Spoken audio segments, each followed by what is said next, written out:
ناظرین السلام علیکم۔ سائنس اور مذہب سے متعلق مباحثہ جو کافی عرصے سے جاری ہیں، آج ہم اس سلسلے میں ایک اور اسکول آف تھاٹ کا تعارف آپ کے سامنے پیش کر رہے ہیں۔ اس اسکول آف تھاٹ کو اس کے قائم کرنے والے، اس کے فاؤنڈرز نے اجمالیز کا نام دیا ہے۔ اجمالیز کا مطلب یہ ہے کہ یہ مجموعی، مشترک، ہولسٹک اور ایز اے ہول یہ تصورات لیے ہوئے ہیں۔ مقصد یہ بتانا یہاں پیش نظر ہے کہ محض سائنس ہی نہیں بلکہ جتنے علوم و فنون ہیں، سوشل سائنسز ہیں، ہیومینٹیز ہیں، آرٹس، کلچر، فنون لطیفہ، ادب وغیرہ وغیرہ، یہ تمام جتنے بھی ڈائمینشنز ہیں علوم و فنون کی، یہ سب کسی تہذیب سے وابستہ ہوتے ہیں، کسی تہذیب سے ابھرتے ہیں۔ تہذیب یعنی ورلڈ ویو اور ویلو سسٹم ان کی تشکیل کرتے ہیں۔ ایسا نہیں ہوتا کہ یہ نیوٹرل ماحول میں پیدا ہو جائیں، یہ کبھی نیوٹرل نہیں ہوتے۔ تو اس اسکول کے فاؤنڈرز نے یہ محسوس کیا کہ سائنس کے بارے میں یہ تصور کہ وہ نیوٹرل ہے، وہ ویلیو فری ہے، وہ صحیح نہیں ہے، بلکہ علوم کی تمام شاخیں کسی نہ کسی تہذیب سے وابستہ ہوتی ہیں، کسی نہ کسی تہذیب سے نکلتی ہیں۔ یعنی جو تہذیب کسی ورلڈ ویو اور ویلو سسٹم سے اس کی تشکیل ہوتی ہے، انہی سے ان علوم کی تشکیل بھی ہوتی ہے۔ اب یہ بات مغرب میں جو سائنس ڈیولپ ہوئی اس کے سلسلے میں بہت اہم، بہت انٹرسٹنگ بات کہی گئی۔ ایک اسکالر، یہ بات کہی J.R. ریوٹس نے۔ اس نے سن 71 میں ایک کتاب لکھی، اس کا نام ہے scientific knowledge and its social problems. یہ کتاب لکھی اور اس کتاب میں اس نے یہ بتایا کہ جو مغربی سائنس ڈیولپ ہو رہی ہے یا ہوئی ہے، اس میں بنیادی طور پر سوسائٹی میں جاری تصورات، ویلیوز اور ورلڈ ویو، ان کا رول بہت نمایاں ہے۔ یہ بہت اہم بات تھی، بہت اہم آبزرویشن تھا۔ اس کے بعد جانے کتنی کتابیں لکھی گئیں، لیکن یہ بہت انٹرسٹنگ، بہت اہم کتاب یہ تھی جو منظر عام پر آئی 70s کے بالکل ابتدا میں۔ پھر جوزف نیدہم، ایک بہت مشہور اسٹوڈنٹ ہے سائنس کا، اس نے چائنا میں جو سائنس کا ارتقا ہوا تھا مختلف میدانوں میں، اس کا احاطہ کرتے ہوئے بتایا کہ وہاں کی سائنس بھی چائنیز میتھولوجیز، چائنیز تصور حیات یعنی ورلڈ ویو، اور وہاں جو بھی ویلو سسٹم پریویلنٹ تھا ان سے متاثر ہوئی تھی۔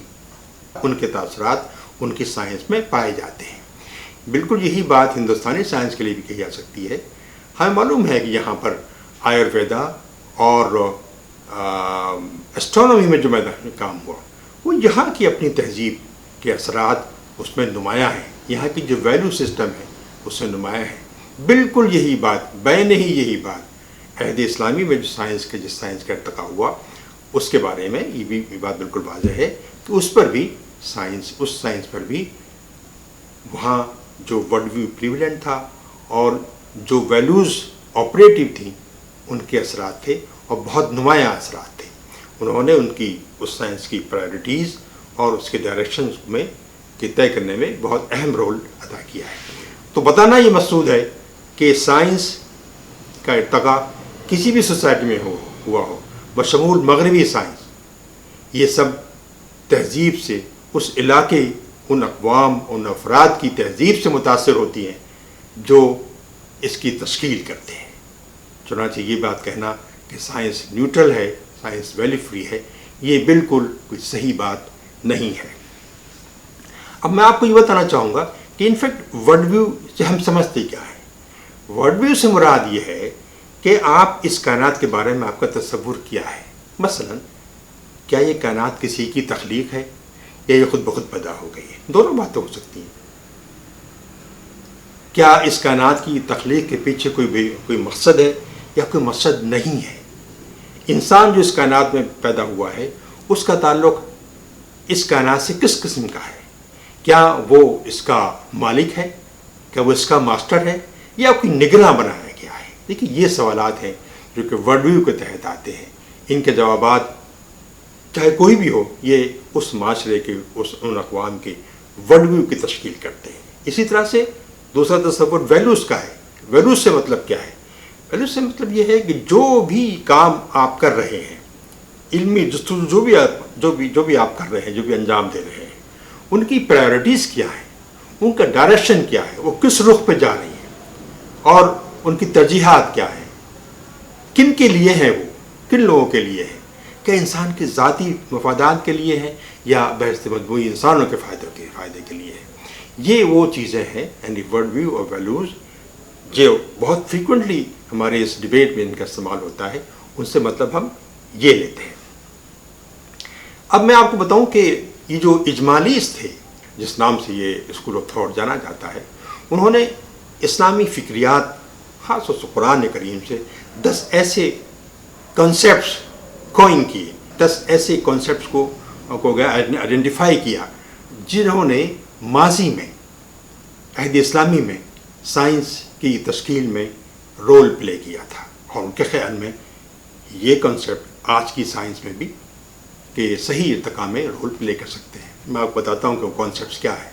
مثال کے طور پہلا کانسیپٹ ہے توحید. توحید کے یہاں وہ معنی نہیں ہے جو دینیات کے انداز میں ہم سمجھتے ہیں، یعنی کہ اللہ ایک ہے. نہیں، خالق ایک ہے. اس پوری کائنات کو تخلیق کرنے والا ایک خدا ہے. یہ کائنات جس میں زندہ اشیاء بھی شامل ہیں اور وہ بھی جن میں روح نہیں ہے، بایولوجی انآرگینک بھی اور آرگینک بھی، بایولوجیکل چیزیں بھی اور فزیکل چیزیں بھی، جو بھی پائی جاتی ہیں ان سب کا خالق ایک ہی ہستی ہے. اس ایک ہی ہستی ہونے کے نتیجے میں ان تمام مخلوقات میں، ان تمام کریشن میں ایک قسم کی یونیفارمٹی، ایک قسم کی ریلیشن شپ پائی جاتی ہے، ایک قسم کی یگانگتی پائی جاتی ہے، ایک قسم کی انٹر کنیکٹڈنس پائی جاتی ہے، انٹر ڈیپینڈنس پائی جاتی ہے. یہ توحید کا مطلب ہے اس کانسیپٹ کے تحت جب ہم توحید کو لیتے ہیں. ایک دوسری ٹرم ہے عبادت کی. عبادت سے مراد یہ ہے کہ جب انسان عبادت بیسیکلی ایک روحانی عمل ہے. تو جب انسان اس کانسیپٹ کی روشنی میں جب انسان ایکسپلوریشن کرتا ہے، سائنٹیفک ایکٹیویٹی کرتا ہے یا کوئی علمی ایکٹیویٹی کرتا ہے، تو بنیادی طور پر وہ ایک روحانی ایکٹیویٹی کر رہا ہوتا ہے. اس کو روحانی ارتقاء ہونا چاہیے. یہ ان کانسیپٹ کا ایک بنیادی عنصر ہے. تیسری چیز ہے خلافہ. تو خلافت سے مراد یہ ہے کہ یہاں اس کائنات میں جو انسان ہے وہ بنیادی طور پر ایک ایسا نہیں ہے کہ اسے اس کائنات کا مالک بنا کے بھیج دیا گیا ہو. وہ اس کائنات میں جو انٹرفیرنس کرے گا، انٹرونشن کرے گا، وہ ایسا نہیں ہوگا کہ بے محابہ کرے گا، بے تحاشا کرے گا، بلکہ وہ رسپانسبل انداز میں کرے گا، اکاؤنٹیبلٹی کے انداز میں کرے گا. وہ وہ اکاؤنٹیبل ہے کسی کے سامنے، وہ جواب دہ ہے کسی کے سامنے. تو جو سائنٹسٹ اس میدان میں کام کریں گے وہ بے محابہ نہیں کریں گے، جو چاہے کریں ایسا نہیں کریں گے، بلکہ سوچ سمجھ کر کریں گے. یہ اس کے معنی ہے تصور خلافہ کے. ایک چوتھی جو کنسیپٹ ہے وہ علم کا ہے. علم بنیادی طور پر اللہ کی صفت ہے.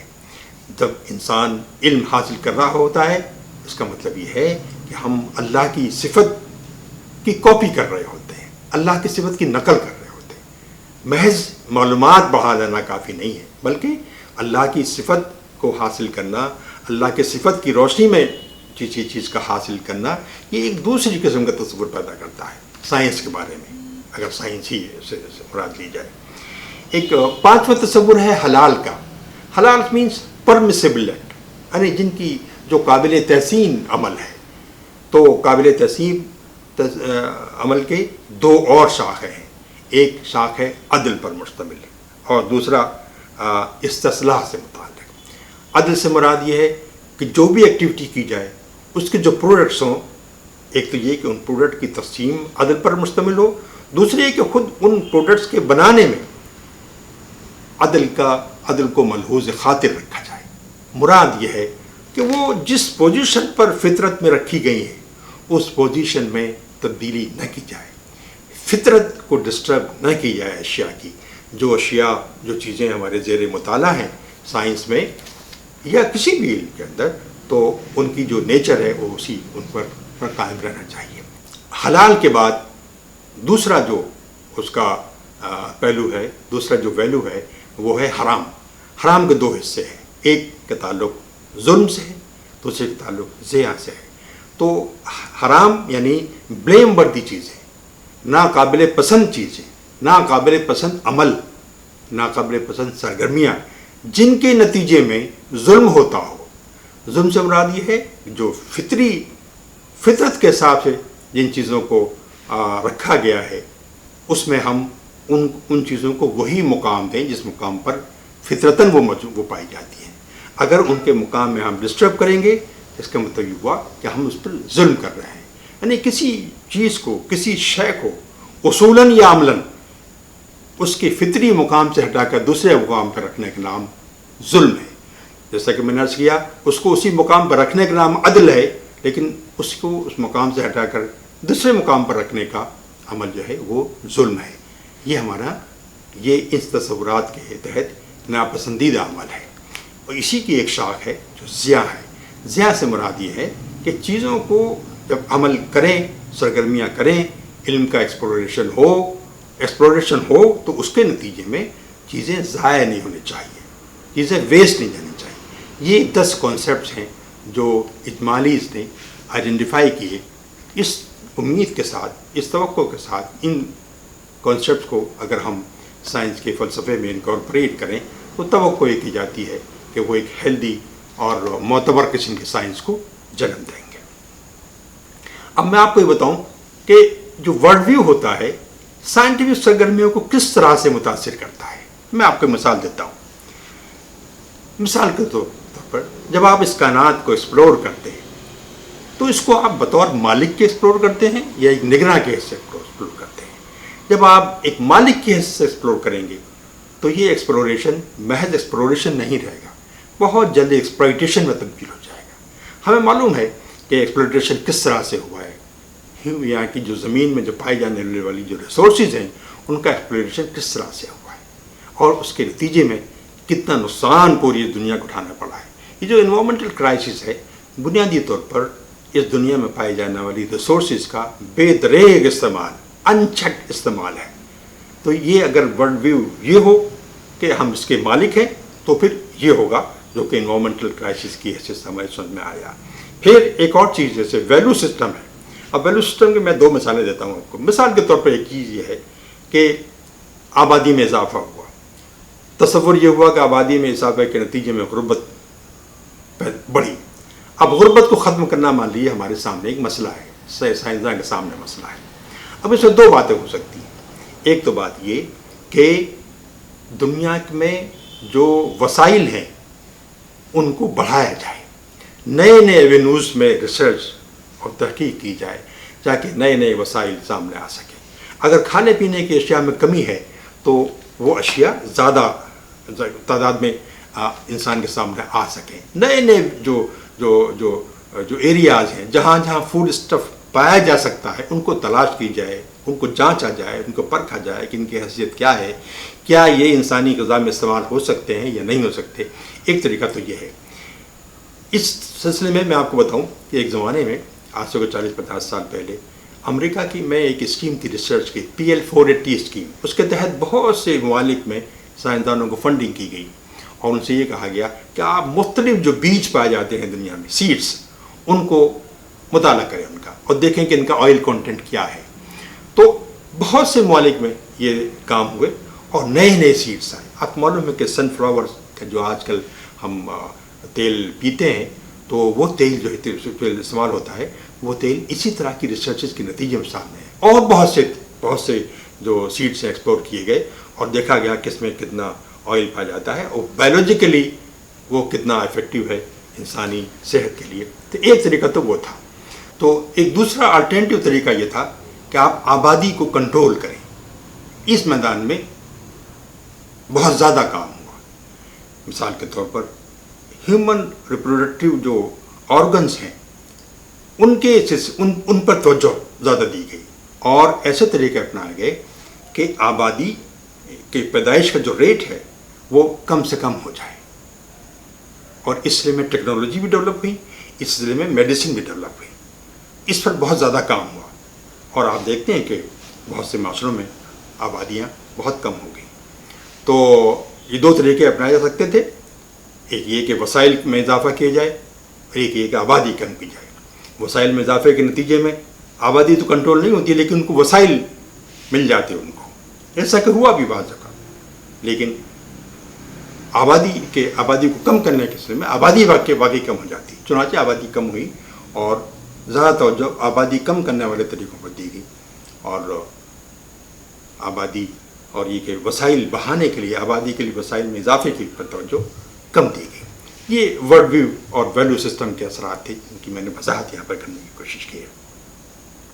دوستو, سائنس کا ارتقاء جو کرائسس سے محفوظ ہو یہ ہمارے لیے ڈیزائربل ہے. ہم چاہتے ہیں کہ سائنس ایسے ارتقاء کرے اور اس کے لیے یہ جو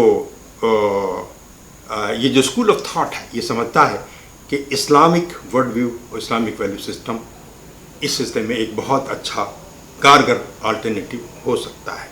چنانچہ اس کے جو فاؤنڈرز ہیں ان فاؤنڈرز کی خوبی یہ ہے کہ یہ فاؤنڈرز ان کو مغربی افکار کا بخوبی علم ہے, اس کے ساتھ ساتھ اسلامی افکار سے یہ بخوبی واقفیت رکھتے ہیں, بخوبی واقف ہیں ان سے اور کرٹیکل انداز میں بھی سوچنے والے لوگ ہیں. یہ ایسے لوگ ہیں کہ مغرب میں اپنے اپنے فیلڈز میں جو فرنٹ رنرز لوگ ہیں ان کے ساتھ آنکھ میں آنکھ ملا کے بات کر سکتے ہیں. یعنی اس اعتبار سے کسی کمی اور کمزوری ان کے ہاں نہیں پائی جاتی.